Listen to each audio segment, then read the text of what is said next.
Alright, continuing on. The first series today is Fate Kaleid liner Prisma Illya. I know, a bit of a mouthful. I've seen all of it except the newest movie so far. But for the challenge, I watched seasons 1 and 2. The first challenge was to watch a listed magical girl themed anime, and the second challenge was to watch an anime with at least 2 different non-alphanumeric characters in the main title. Alright, so Prisma Illya. It's once again part of the Fate series, but this time around we're in a completely different universe. The characters are mostly taken from the main Fate Stay Night series, but with some Ataraxia characters sprinkled in there for good measure. That and magic existing in this world are pretty much the only things common with the mainline series. In this world, we follow Illya as she gets wrapped up into becoming a magical girl whose goal is to gather servant cards for Tosakarin, who's also from the mainline Fate series. And on the other side of the spectrum, we get to slowly befriend Miyu, who also got wrapped up into this whole business. Don't worry about it. But this is the main premise of the show, and in that aspect, it works out pretty well. The friendship that builds up between our two magical girls is quite nicely done. Because of reasons, Miyu is good at pretty much everything,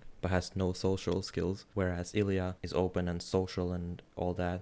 They each have something to provide to the other side. The fights they go through and risk their lives for are actually surprisingly good visually speaking. A lot of the servant skills they incorporate also appear in other installments and do actually look good. The main story aside, I will say the series falls quite flat with its downtime, with especially the goofy classmates. The classmates are originally from the series, they are not from the original Fates. Most of the gags involving them were not really all that funny to me, and I found them quite obnoxious. There's also a lot of fan service, which I would normally find just fine, more or less. But the fact that Illya and Miyu are of that age that they are different from the main Fate series, well, it makes for quite a weird watching experience. It's whatever when it happens occasionally, but unfortunately, season 2 especially was filled to the brim with it. That's about all I want to say without spoiling anything. But season 3 is super interesting for reasons that you can find out for yourself if you're at all interested. So, the second series. The challenge was to watch an anime that began airing between 2010 and 2015, and for that I picked Katanagatari. Firstly, I want to mention the name. It comes from the term Katanagari, or sword hunt. That was an actual practice by many new rulers in Japan in old times. Essentially, collecting everyone's swords to make sure no one seizes your power. Add the Gatari, as in Monogatari, and you have sword hunt story. And funnily enough, this is also written by the same guy that did Monogatari. So yes, this anime is about collecting 12 deviant swords scattered all over Japan. Our self-titled strategian, Togame, seeks the help of an exiled family of swordsmen who don't actually use swords. Together they go on a big journey, essentially lasting a year, as the 12 episodes uniquely aired monthly instead of weekly, but were also 50 minutes long each, describing a full month of events. At the beginning, our main swordsman, Shichika, is essentially emotionless and just goes along with everything, even when he doesn't have any real battle experience, because he has lived in isolation his whole life.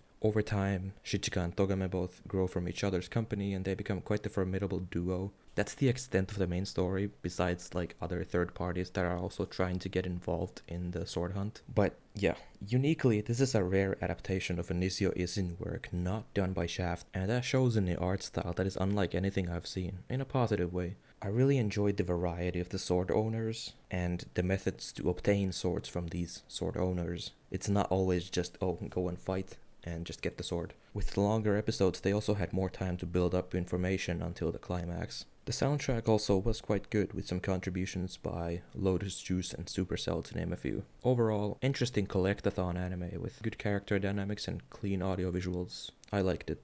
Alright, till next time then.